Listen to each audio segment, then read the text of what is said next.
Hello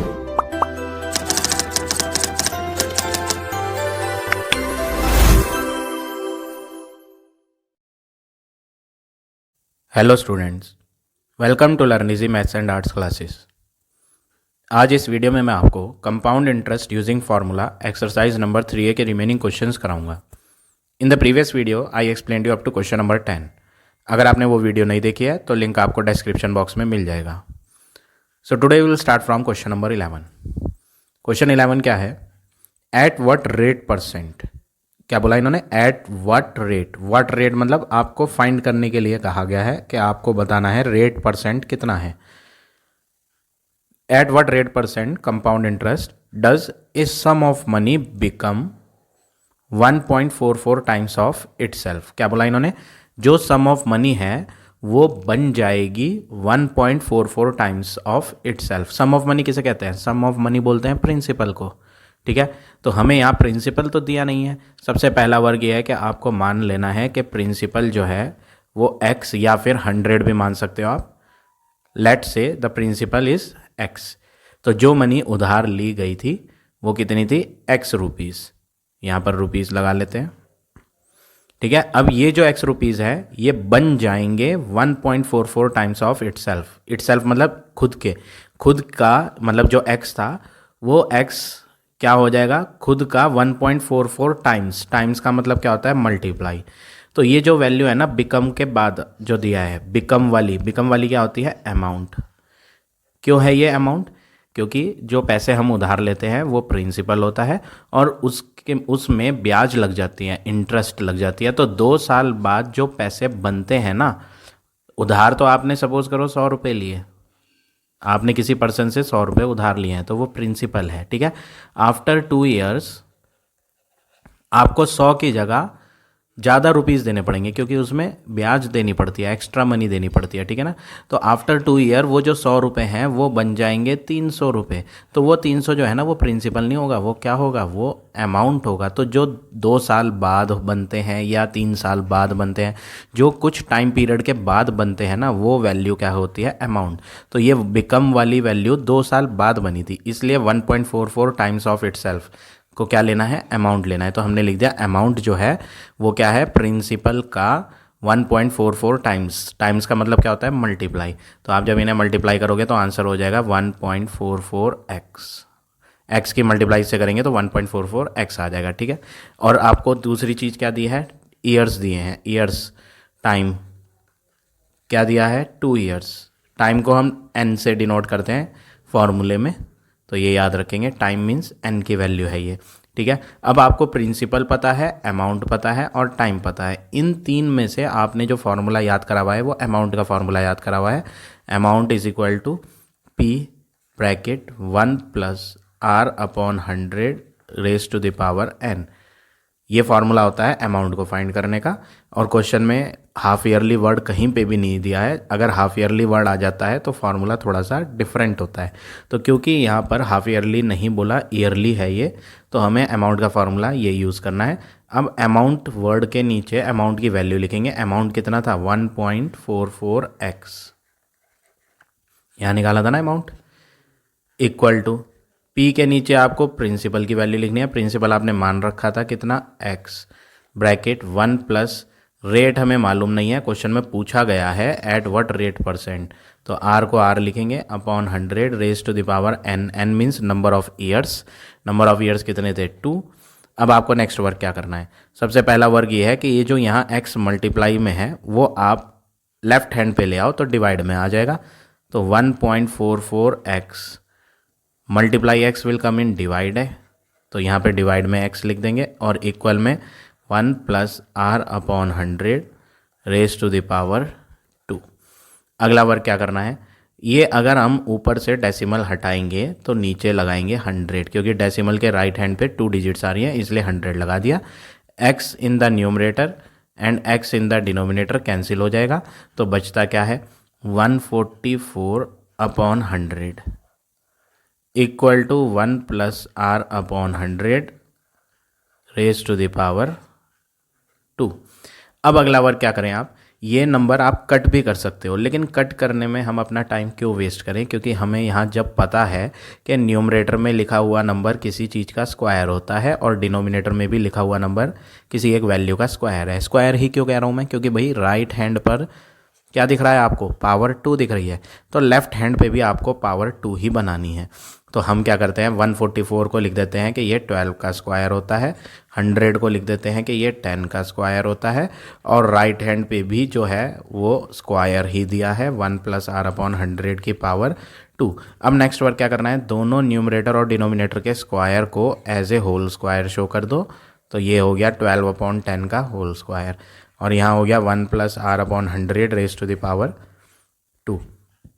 अब आप क्या करेंगे, इनको कट कर दो। अब इस बार कट कर दें आप, 12 क्या होता है, 2 के टेबल से कट जाएगा, 2 6 जा 12, और ये भी 2 से कट जाएगा, 2 5 जा 10। तो 6/5 का square is equal to 1 + r/100 का स्क्वायर। अब आप क्या ऑब्जर्व कर रहे हैं कि दोनों साइड्स कुछ कुछ सिमिलर सी दिख रही हैं। इनमें क्या सिमिलरिटी है कि लेफ्ट हैंड पे भी और राइट हैंड पे भी होल स्क्वायर है और बीच में है इक्वल का साइन। तो ऐसे में हम कंपेयरिंग करते हैं both sides. On comparing both sides, जब आप दोनों साइड्स को कंपेयर करोगे तो सेम दिखने वाली चीज़ तो कैंसिल हो जाएगी, बचेगा क्या, 6/5 इज इक्वल टू 1 + r/100। अब अगला वर्क क्या करना है, प्लस का 1 इधर ले आएंगे तो माइनस का 1 हो जाएगा। तो 6/5 - 1 इज इक्वल टू, इधर रह जाएगा r/100। अब आप एलसीएम लेके माइनस करोगे, तो जब एलसीएम लोगे 5 और 1 का तो एलसीएम आएगा 5। 5 के टेबल में 5 1 बार आता है, 1 के ऊपर वाले 6 से मल्टीप्लाई करेंगे तो 6 माइनस 1 के टेबल में 5 कितनी बार आएगा, 5 बार। उस 5 को ऊपर वाले 1 से मल्टीप्लाई करेंगे तो 5, और इक्वल में क्या है, r/100। अब अगला बार क्या करेंगे, 6 - 5 करेंगे तो 1 आ जाएगा, 1/5 is equal to r/100। 100 divide से इधर जब आएगा तो मल्टीप्लाई में आएगा, तो 1/5 × 100 इज इक्वल टू r। फिर आप 5 से 100 को कट करेंगे 20 टाइम, तो आंसर आ गया 20 r का। तो दैट इज़ रेट जो है वो 20% है, परसेंट जरूर लगाएंगे आंसर में। तो फाइनल आंसर जो हमारा रेट का आ रहा है वो आ रहा है 20%। तो इस तरह से आपको ये क्वेश्चन नंबर 11 करना है। अब आ जाते हैं नेक्स्ट क्वेश्चन पे, question number 12। Eight what rate percent, इसमें भी पूछा गया है रेट परसेंट। फिर वो कह रहा है सम ऑफ रुपीज़ इतना, यील्ड इतना एज कंपाउंड इंटरेस्ट। वो कह रहा है सम जो है इतना है, सम किसे कहते हैं, प्रिंसिपल को।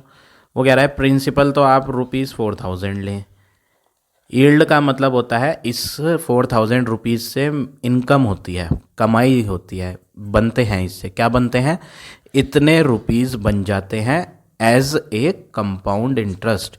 तो वो कह रहा है 4000 रुपये आपने किसी को उधार दिए और उससे जो आपकी कमाई निकली, यील्ड, वो क्या है निकली, इतने रुपीज़ एज ए इंटरेस्ट। ये ब्याज है, साफ साफ बोला है, this much rupees as the compound interest. तो CI दिया है, कितना दिया है, ₹1324 इन 3 ईयर्स। और कितने साल में बने थे ये ब्याज, 3 साल में। तो टाइम 3 ईयर्स।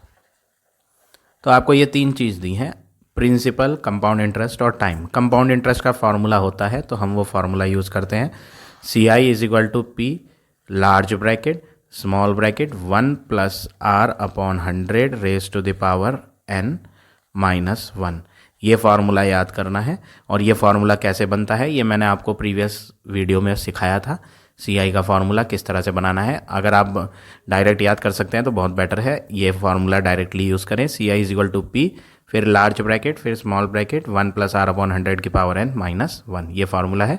CI के नीचे आप CI की वैल्यू लिखें, कितनी है CI की वैल्यू, 1324 इक्वल, प्रिंसिपल के नीचे प्रिंसिपल की वैल्यू लिखें 4000, फिर ब्रैकेट, फिर अगेन ब्रैकेट, 1 + r की वैल्यू है ही नहीं हमारे पास, रेट पूछा गया है 100 power n, n means number of years, number of years कितने हैं 3 - 1। सबसे पहला वर्क आप क्या करेंगे, ये जो मल्टीप्लाई का 4000 है इसे यहाँ से हटाएं। सबसे पहला वर्क इस ब्रैकेट में से कोई भी नंबर रिमूव नहीं करना। पहले तो आप ये 4000 मल्टीप्लाई का इधर ले आओ तो डिवाइड में आ जाएगा 1324 डिवाइड 4000 और इक्वल में क्या रह जाएगा, ये सब हट जाएगा, 4000 भी हट जाएगा। ये बड़ी ब्रैकेट किसकी वजह से लगी हुई थी, ये जो बड़ी ब्रैकेट थी ये सिर्फ 4000 की वजह से लगी हुई थी क्योंकि 4000 मल्टीप्लाई में था यहाँ। तो अब 4000 हट गया तो ये ब्रैकेट भी हट जाएगी। बचता क्या है 1 + r/100 पावर 3 - 1। अगला वर्क क्या करना है, ये जो 1 है इस 1 को इधर ले आओ तो माइनस का 1 उधर आगे क्या हो जाएगा प्लस का 1, तो 1324/4000 + 1 और इक्वल में क्या रह जाएगा 1 + r/1000 सॉरी 1 + r/100 पावर में क्या आएगा 3। नेक्स्ट वर्क क्या करना है, आपने ऐड करना है इन्हें एलसीएम लेके, तो अपॉन में 1 लगा देंगे, इन्हें ऐड करना है। तो ऐड करने के लिए आप क्या करेंगे एलसीएम 4000 के टेबल में 4000 कितनी बार आएगा 1 बार, 1 को ऊपर वाले से मल्टीप्लाई करेंगे तो यही आएगा प्लस 1 के टेबल में 4000 कितनी बार आता है, 1 के टेबल में 4000 बार आता है, 4000 1 जा करेंगे तो आंसर क्या आएगा 4000 इक्वल 1 + r/100 पावर में क्या है 3। अब अगला वर्क क्या करेंगे, इन्हें ऐड करो आप, इन्हें ऐड करेंगे तो ये बन जाएगा 5324/4000 इक्वल टू 1 + r/100 पावर में है 3। काफ़ी बड़ी बड़ी वैल्यू है ये। हम क्या करते हैं, हम इन्हें कट कर लेते हैं।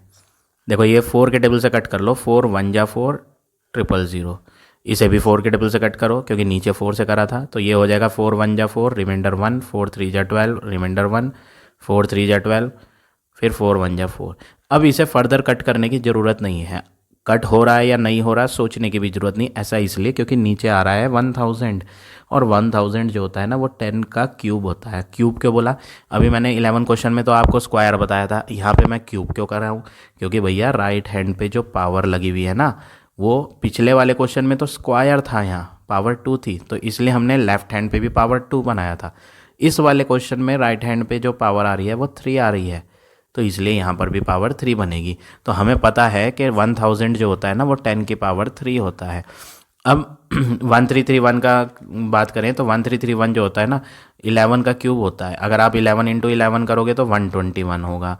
तो 121 को जब आप 11 से मल्टीप्लाई करोगे 121 × 11 तो आपको आंसर 1331 मिल जाएगा। यानी कि ये जो है ना 11 × 11 × 11 दैट इज़ 11 का क्यूब होता है। 1 + r/100 पावर 3।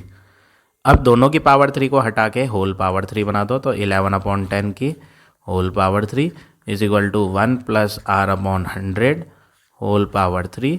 बीच में इक्वल आ रहा है और लेफ्ट हैंड राइट हैंड में एक जैसी पावर है, ब्रैकेट है, तो ऐसे में हम कंपेयरिंग करते हैं बोथ साइड्स।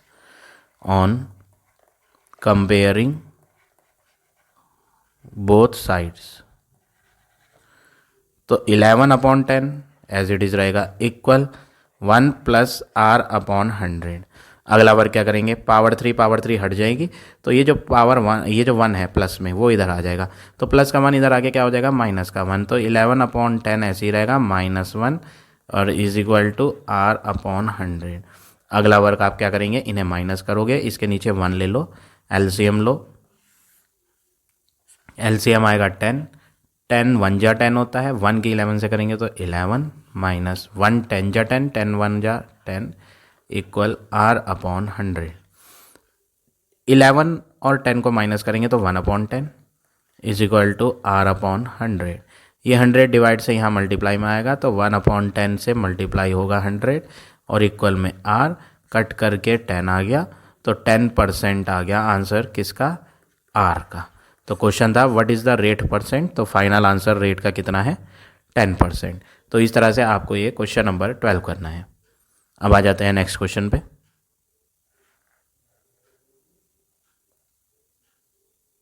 13 क्वेश्चन कैसे होगा ये देखें। A person invest 5000 rupees for 3 years. Invest करे हैं तो जो पैसा इन्वेस्ट किया जाता है ना, इन्वेस्ट का मतलब होता है किसी को उधार देना, तो वो प्रिंसिपल होता है। तो हम यहाँ लिख देते हैं प्रिंसिपल जो है वो 5000 रुपीज़ है, 3 ईयर्स टाइम है, टाइम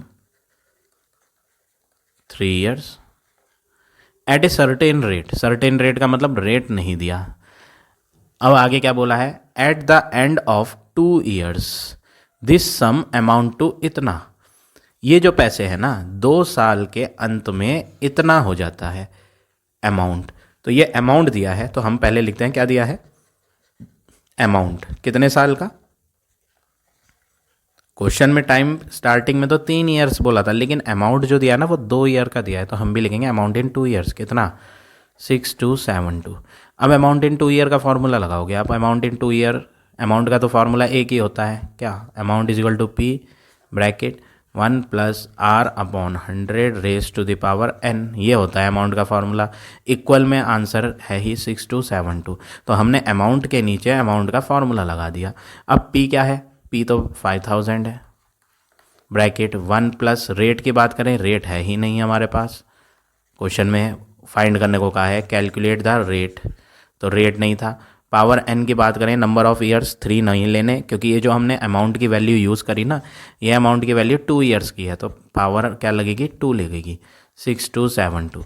अब ये मल्टीप्लाई वाला 5000 जो है ये राइट हैंड पे आ जाएगा, तो डिवाइड में आ जाएगा मल्टीप्लाई वाला, तो 1 प्लस आर अपॉन 100 की पावर 2 इक्वल में डिवाइड में लेंगे 6272 डिवाइड बाय 5000। अब आप क्या करेंगे, इसे कट करें, जितना पॉसिबल है उतना कट करें आप। पहले हम इसे 2 के टेबल से कट करते हैं, 2 3 जा 6, 2 1 जा 2, 2 3 जा 6, 2 6 जा 12। अब इसे कट करते हैं 2 के टेबल से, 2 2 जा 4, रिमाइंडर 1, 2 5 जा 10, 0 0। ये अब और कट होगा, जब तक कट हो रहा है तब तक कर ले, और नहीं करना चाहते तो इसको यहीं पे हम छोड़कर भी कर सकते हैं। देखो नीचे 2500 है, यहाँ पे पावर क्या थी, यहाँ पे पावर 2 थी, तो मैं 2500 को पावर 2 के फॉर्मेट में लिख सकता हूँ ईजिली, मुझे पता है। तो मैं इसमें ज़्यादा कटिंग करके टाइम वेस्ट ना करूं, बेटर ये है। अगर करना चाहते हैं कर ले, छोटी वैल्यू आ जाएगी तो कर लेंगे, वो चॉइस होती है हमारी। अगर हम इसे और कट करना चाहें तो कर सकते हैं। फिलहाल मुझे ये समझ आ रहा है कि ये जो 2500 है ना 2500 ये स्क्वायर होता है, और इधर भी पावर 2 थी, तो मैं इन्हें कट नहीं कर रहा हूँ, मैं तो स्क्वायर बनाऊँगा। तो मैं यहाँ लिख देता हूँ 1 प्लस आर अपॉन 100 की पावर 2 थी, इसलिए नीचे यहाँ पर मैं भी पावर 2 बनाता हूँ। 25 जो होता है ना वो 5 का स्क्वायर होता है, और 2 ज़ीरो की जगह 1 ज़ीरो लगाओ और उसका लिख दो कि ये होल स्क्वायर, यानी 50 इंटू 50 करोगे तो 2500 हो जाएगा। अब जब नीचे स्क्वायर बनाए तो फिर ऊपर भी तो किसी ना किसी का स्क्वायर होगा, ये भी तो किसी ना किसी नंबर का स्क्वायर होगा। तो आप ऐसे में क्या करोगे, इसका स्क्वायर रूट फाइंड कर लो, पता चल जाएगा किसका है ये स्क्वायर। क्या है नंबर 3136, square root by division method lower classes में आपने पढ़ा हुआ है। तो स्क्वायर रूट फाइंड करते हैं, लास्ट से 2 डिजिट अंडरलाइन करो, फिर दोबारा लास्ट से 2 डिजिट अंडरलाइन करो। अब 31 है ये, तो सेम वैल्यू यहाँ भी लिखनी होती है, यहाँ भी लिखनी होती है। 31 से बड़ा नहीं होना चाहिए, जैसे 5 यहाँ लिखेंगे तो ऊपर भी 5 ही लिखना पड़ेगा। 5 5 जा 25, 6 6 जा 36 बड़ा हो जाता है, इसलिए हमने नहीं लिया। अब माइनस करेंगे तो रिमाइंडर आएगा 6। ऊपर से लेंगे दोनों अंडरलाइन वाले नंबर, जब अंडरलाइन दोनों हुए हुए हैं तो दोनों ही आएंगे, 636 हो जाएगा। ये 5 को ऐड भी करना होता है, तो 5 + 5 हो जाएगा 10। अब जो नंबर यहाँ लिखेंगे ना वो ही नंबर वहाँ भी लिखेंगे। सपोज़ करो यहाँ पे आपने लिखा 4, तो फिर वहाँ भी आप क्या लिखेंगे, 4 लिखेंगे। 104 4 जा करके देख लो कितना होता है, 104 4 जा 4 4 जा 16, 4 0 जा 0 और 1 1, 4 1 जा 4, ये तो 416 है, जो कि इससे क्या है बहुत छोटा है। तो हम 4 ना लेके थोड़ी वैल्यू बड़ी ले लेते हैं, इसे इरेज करते हैं। 4 सही नहीं आया, 6 लेके देखते हैं, 6 पे सही आ जाएगा। यहाँ भी 6 और यहाँ भी 6, तो 106 है ये, और उसकी मल्टीप्लाई ऊपर वाले 6 से करेंगे तो 6 6 जा 36, 3 इधर, 6 0 जा 0 होता है 3, 6 1 जा 6, तो आंसर क्या हो गया 636 हो गया। तो 106 6 जा कितना हो गया 636, और माइनस करके रिमाइंडर 0 आ गया। तो आपने स्क्वायर रूट फाइंड कर लिया और आंसर आया 56। तो आप लिख दें ये जो नंबर है ना ये 56 का स्क्वायर है, 56 का स्क्वायर। अब क्या करें आप, लेफ्ट हैंड को तो ऐसे ही लिखें, 1 प्लस आर अपॉन 100 की पावर 2, और राइट हैंड पे दो नंबर्स के स्क्वायर थे, उन दोनों के स्क्वायर हटा के होल स्क्वायर लिख दो। पहला है 56 और दूसरा है 50, तो 56/50 का होल स्क्वायर। अब आप क्या करें, कंपेयरिंग बोथ साइड कर दें। ऑन कंपेयरिंग, कंपेयरिंग क्यों कर रहे हैं हम, कंपेयरिंग करने का रीज़न क्या है, बीच में इक्वल आ रहा था और दोनों साइड्स एक जैसी दिख रही हैं, तो इसलिए हम कंपेयरिंग कर रहे हैं दोनों साइड्स को, क्योंकि बीच में इक्वल का साइन भी है और ब्रैकेट्स के ऊपर पावर भी सेम है। तो 1 + r/100, ब्रैकेट भी कट जाएंगी, सेम चीज़ नहीं लिखते हम, सेम चीज़ ब्रैकेट कट गई, स्क्वायर भी कट गए, तो 1 + r/100 = 56/50 आया। इन्हें कट कर सकते हो आप, 2 के टेबल से कट कर लें, 2 25 जा 50, 2 2 जा 4, 2 8 जा, तो आ गया ये 28/25। ये जो प्लस का 1 है ना, ये अगले स्टेप में हम राइट हैंड पे ले जाएंगे यहाँ, तो +1 चेंज हो गया, क्या हो जाएगा -1, तो 28/25 -1, इसके नीचे कुछ नहीं है तो 1 लगाओ। अब आप एलसीएम लो, 25 और एक का एलसीएम 25 आएगा, और ऊपर आ जाएगा 28 - 25, और यहाँ r/100, तो r/100 = इन्हें माइनस करेंगे तो 3/25, 100 ऊपर आएगा, तो r = 3/25 × 100, 25 कितने जा 100, 4 जा, तो r आ गया 12%। तो ये हो गया आपका फाइनल आंसर क्वेश्चन नंबर 13 का। ये तो फर्स्ट पार्ट था आपका, अभी एक पार्ट और बाकी है, सेकंड पार्ट क्या है, find the amount at the end of the third year. आपको अमाउंट फाइंड करना है थर्ड ईयर के एंड में, तो आपको थर्ड ईयर के एंड में जो अमाउंट फाइंड करना है ना, तो वो फार्मूले से फाइंड कर लें आप। Amount at the end of third year find करने के लिए फार्मूला लगा लो, P 1 + r/100 की पावर n, जिसमें प्रिंसिपल क्या लेंगे आप, 5000 दिया था क्वेश्चन में। 1 प्लस रेट की बात करें, रेट हमने फाइंड कर ही लिया 12%, पावर 3 ले लें, क्योंकि अमाउंट जो है वो 3 साल वाला ले रहे हैं हम इस बार। इन्हें आप कट भी कर सकते हैं या एलसीएम लेने के बाद कट कर लें, वो आपकी चॉइस है। चलो अभी कट कर लेते हैं 4 से, 4 25 जा 100, ऊपर भी 4, 3 जा 12, तो ये आ गया 5000 ब्रैकेट 1 + 3/25 होल पावर 3। एलसीएम लेके जब प्लस करोगे तो 5000 तो ऐसे ही आएगा, एलसीएम लेने के बाद ये हो जाएगा 25, तो एलसीएम, और ऊपर आएगा 25 + 3 की पावर 3, यानी ये बन जाएगा 5000 × 28/25 होल पावर 3। पावर 3 का मतलब होता है आप इसे 3 बार लिखो, तो हम इसे 3 बार लिखते हैं मल्टीप्लाई लगा के, 5000 × 28/25 × 28/25 × 28/25। अब कट करते हैं, इस 25 के टेबल से इसको कट करें, 25 2 जा 50, 2 0 सॉरी, 25 के टेबल से इसे भी कट करेंगे, 25 8 जा 200 होता है, और ज़ीरो नहीं, 25 8 जा सीधा सीधा कितनी बार कट गया, 8 बार कट गया।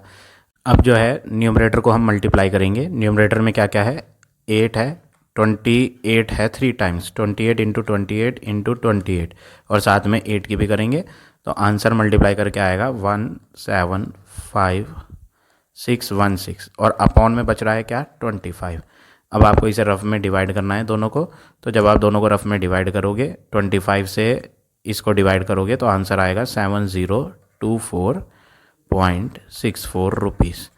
तो क्वेश्चन में पूछा था find the amount in 3 years, तो ये हो गया आपका फाइनल अमाउंट 3 ईयर्स का। तो इस तरह से आपको ये क्वेश्चन नंबर 13 करना है। अब आए नेक्स्ट क्वेश्चन पे, क्वेश्चन नंबर 14 क्वेश्चन में क्या कहा है, in how many years will 7000 rupees amount to 9317। आपसे पूछा है इन हाउ मैनी ईयर्स, कितने साल में, यानी आपको यहाँ पर टाइम फाइंड करना है। इन्होंने पूछा है कि कितना टाइम लगेगा 7000 रुपीज़ को अमाउंट होने में इतना रुपीज़। तो ये 7,000 कौन है, ये तो स्टार्टिंग वाली वैल्यू है, तो ये तो प्रिंसिपल है, प्रिंसिपल है 7,000 रुपीज़। इसमें इंटरेस्ट होता रहेगा और कितने साल बाद जाकर ये 7,000 रुपीज़ अमाउंट बन जाएंगे, कितना, 9,317 रुपीज़। तो प्रिंसिपल तो छोटी वैल्यू होती है, अमाउंट उससे बड़ी वैल्यू होती है, क्योंकि उसमें इंटरेस्ट ऐड होता रहता है, तो इंटरेस्ट ऐड होने के बाद अमाउंट बन जाता है वो। तो ये अमाउंट है, ये प्रिंसिपल है। क्वेश्चन में पूछा है कितना समय लगेगा, 10% रेट लेकर, रेट ऑफ इंटरेस्ट 10% है। तो आपको यहाँ पर अमाउंट दिया है, अमाउंट का फॉर्मूला यूज़ करें आप। अमाउंट का formula, amount is equal to P bracket 1 + r/100 raise to the power n, जिसमें आप अमाउंट के नीचे अमाउंट की वैल्यू डालोगे 9,317 इक्वल टू पी में डालेंगे आप प्रिंसिपल, कितना है 7,000 रुपीज़, ब्रैकेट 1 + r में आप पुट करेंगे 10% upon 100 power n, n means number of years, कितना है टाइम, टाइम तो दिया नहीं, टाइम ही फाइंड करना है, इसलिए हमने n को n रखा। अब नेक्स्ट स्टेप क्या करेंगे आप, ये जो मल्टीप्लाई वाला 7,000 है ये आप लेफ्ट हैंड पे ले आए तो डिवाइड में आ जाएगा। तो 9,317 मल्टीप्लाई वाली थिंग जब लेफ्ट पर आएगी तो डिवाइड में आ जाएगी, इक्वल टू, ये ज़ीरो भी कट कर सकते हो आप, न्यूमरेटर और डिनोमिनेटर की ज़ीरो, तो यहाँ बच जाएगा ब्रैकेट में 1 + 1/10 पावर में n। अब अगला वर्क क्या करेंगे, आप इसे कट करें, दोनों को 7 के टेबल से कट कर लेते हैं, 7 1 जा 7 000, इसे भी 7 के टेबल से कट करते हैं, 7 1 जा 7, रिमाइंडर 2, 2 and 3 23, 7 3 जा 21, रिमाइंडर 2, 2 and 1 21, 7 3 जा 21 होता है, रिमाइंडर 0। अब आगे का 7 लेंगे तो 7 1 जा 7। अब इसे फर्दर कट नहीं करेंगे क्योंकि हमें पता है 1000 जो है ना वो किसी का क्यूब होता है, स्क्वायर तो ये है नहीं बट क्यूब तो है ना, ऐसे ही ऊपर वाला नंबर भी क्यूब होता है। तो 1331 क्या होता है, 11 × 11 × 11, यानी 11 का क्यूब होता है। अब बात करें नीचे वाले नंबर की, नीचे 1000 है जो कि 10 का क्यूब होता है, तो न्यूमरेटर और डिनोमिनेटर दोनों क्यूब बन गए। और राइट हैंड पे क्या है, इनको आप एलसीएम लेके ऐड कर लो, 10 और 1 का एलसीएम क्या होगा 10, 1 के टेबल में 10 कितनी बार आएगा 10 बार, 10 1 जा करेंगे तो 10 होगा, प्लस 10 के टेबल में 10 कितनी बार आएगा 1 बार, 1 × 1 करेंगे तो 1 होल पावर n। अब अगला वर्क क्या करेंगे, 10 + 1 11 होता है, तो आप 11/10 लिख सकते हैं, 11/10 होल पावर n। और लेफ्ट हैंड पे क्या है, 11 की भी पावर 3 है, 10 की भी पावर 3 है, क्योंकि दोनों की पावर यहाँ 3 आ रही है तो हम 2 बार पावर 3 ना लिख के होल पावर 3 लिख देंगे, और ऊपर आ जाएगा 11 और नीचे आ जाएगा 10, तो दोनों की पावर 3 हटा दी और एज ए होल पावर लगा दी। अब ऐसा करने से आपको क्या दिखाई दे रहा है कि दोनों साइड्स जो है ना वो कुछ कुछ सिमिलर हैं, बीच में इक्वल आ रहा है, ब्रैकेट की पावर 3, ब्रैकेट के अंदर कौन है 11/10, और उधर भी ब्रैकेट के अंदर कौन है 11/10, और बीच में इक्वल भी है। तो ऐसे में हम ऑन कंपेयरिंग लिखते हैं और सेम वैल्यूज़ जो हैं दोनों साइड्स पर वो कट हो जाएंगी, तो ब्रैकेट के अंदर लिखी हुई सारी वैल्यू कट हो जाएगी क्योंकि वो दोनों सेम है।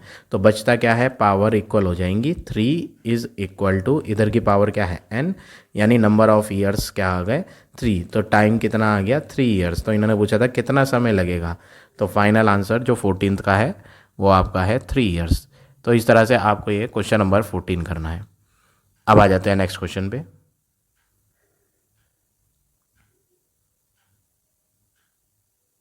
क्वेश्चन नंबर 15,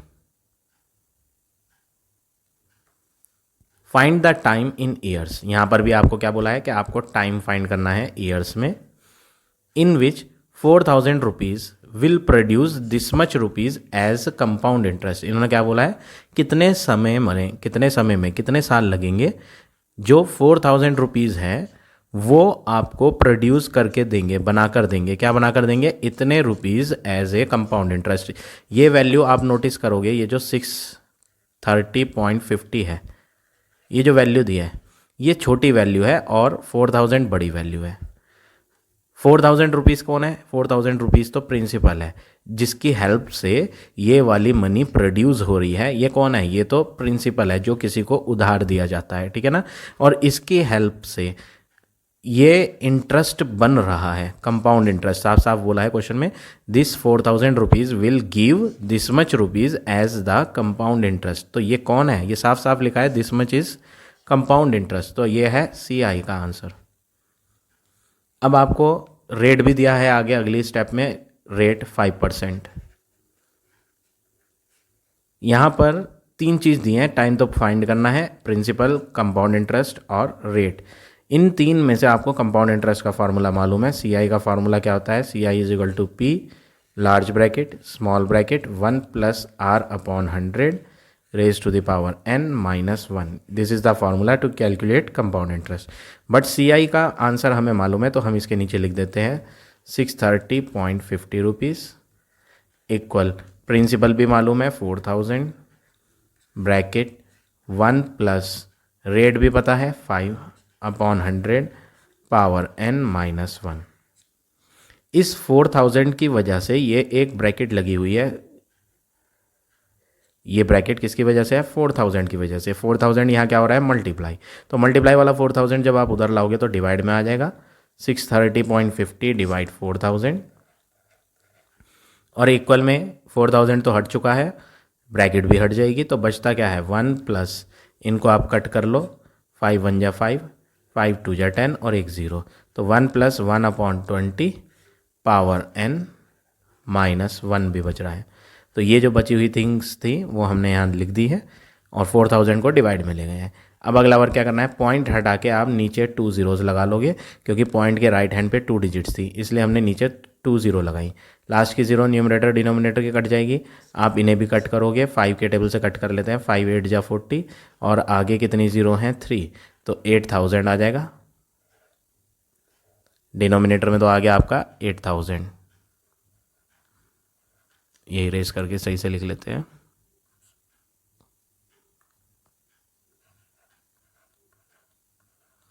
न्यूमरेटर में भी 5 से कट करना है, 5 1 जा 5, रिमाइंडर 1, 1 और 3 13, 5 2 जा 10, रिमाइंडर 3, 3 और 0 30, 5 6 जा 30, 5 1 जा 5। अब नीचे तो 8000 है, 8000 जो है वो किसी का क्यूब होता है, आप जानते हैं अच्छे से, 8000 तो 20 का क्यूब होता है, जैसे 8 किसका क्यूब होता है 2 का, तो ये 3 0 है ना, तो 3 0 की जगह 1 0 लग जाएगी 2 में, तो 20 बन जाएगा, तो 20 का क्यूब होता है क्या 8000। ऐसे ही 1261 भी क्यूब होता है किसी का, अगर आपको ना समझ आए तो आप प्राइम फैक्टर भी ले सकते हो, ठीक है। तो पहले हम राइट हैंड जो है क्यूब तो नहीं होता ये, 8000 तो होता है क्यूब, बट ये नहीं होता, 1331 होता है क्यूब 11 का, बट ये तो 1261 है। हम क्या करें, हम सबसे पहले, ये क्यूब नहीं है, 8000 तो है क्यूब बट ऊपर वाला नहीं है, हम सबसे पहले ये माइनस का 1 ना इधर ले आते हैं, तो जब ये माइनस का 1 इधर आएगा तो प्लस का 1 हो जाएगा, तो हम लिख देते हैं क्या आ गया, लेफ्ट हैंड पे तो है 1261 अपॉन 8000, माइनस का 1 उधर जाएगा तो प्लस का 1 हो जाएगा, और राइट हैंड पे रह जाएगा 1 प्लस 1 अपॉन 20 पावर n।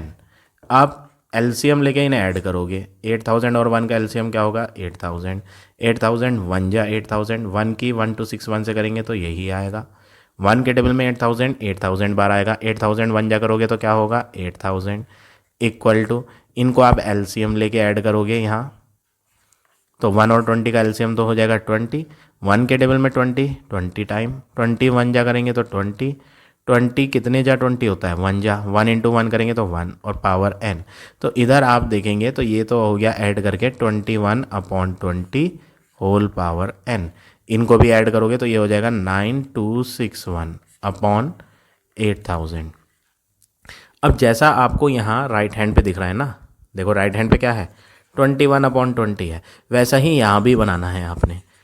कैसे बनाएंगे, देखो नीचे क्या है 8000 और इधर नीचे क्या है 20, तो हमें पता है 8000 जो होता है ना वो 20 इंटू 20 इंटू 20 होता है, यानी 20 की पावर 3 होता है। ऐसे ही न्यूमरेटर में भी करना है, न्यूमरेटर में अगर आप राइट हैंड पे देखोगे तो राइट हैंड पे आपको क्या नज़र आ रहा है 21 नज़र आ रहा है, यानी यहाँ पर भी क्या होना चाहिए 21 होना चाहिए। तो आप रफ में मल्टीप्लाई करके देख लो 21 को 3 बार, 21 इंटू 21 इंटू 21, तो आंसर यही मिलेगा आपको 9261। तो हमने यहाँ लिख दिया कि ये जो है ना ये 21 का क्यूब होता है, और 8000 जो है नीचे वाला ये 20 का क्यूब है, और राइट हैंड पे क्या है 21 अपॉन 20 होल पावर n। तो हमें कैसे पता चलता है कि ये किस चीज़ के स्क्वायर होंगे या किस चीज़ के क्यूब होंगे? हमने इनको क्यूब लिखा, हो सकता था ये स्क्वायर भी हो, तो कैसे पता चलता है कि किसका स्क्वायर होगा किसका क्यूब? राइट हैंड पे देखो ना, राइट हैंड पे 21/20 है ना, तो यहाँ पर भी 21/20 ही आना चाहिए। तो 8000 क्या होता है? 20 का स्क्वायर तो होता नहीं, 20 का स्क्वायर तो 400 होता है, ये तो 20 का क्यूब होता है। इसी तरह ऊपर वाला भी क्यूब होगा किसी ना किसी का, तो ये किसका क्यूब होगा? जो इधर ऊपर लिखा है उसी का क्यूब होगा। तो ये शॉर्टकट वे होता है पता करने का कि ये किसका क्यूब होगा। तो जो राइट हैंड पे लिख रहा था न्यूमरेटर में, उसी का ही ये क्यूब है। तो अब हम दोनों के क्यूब्स हटा के होल क्यूब बना देते हैं और ब्रैकेट में लिख देंगे ये किस किस के क्यूब हैं? 21/20 के। और इधर क्या है? 21/20 की पावर n। अब हम नेक्स्ट वर्क क्या करेंगे? दोनों साइड्स सिमिलर दिख रही हैं, ब्रैकेट के अंदर वाली वैल्यू सेम है, तो ऐसे में हम ऑन कंपेयरिंग करेंगे और कंपेयरिंग करके बेसिस जो सेम दिख रहे हैं उन्हें छोड़ देंगे, हम कट हो जाते हैं वो, तो पावर आपस में इक्वल हो जाएंगी। 3 इज इक्वल टू n। तो आंसर आ गया 3 is equal to n। n means number of years, तो टाइम कितना आ गया? 3 ईयर्स। तो इस तरह से आपको ये क्वेश्चन नंबर 15 करना है। तो आज हम इतने ही क्वेश्चन करेंगे। आई होप आज का पढ़ाया हुआ टॉपिक आप सबको समझ आ गया होगा। If you like my way of teaching then please like, comment और शेयर जरूर करें। In the next video I will give you the remaining question of this exercise.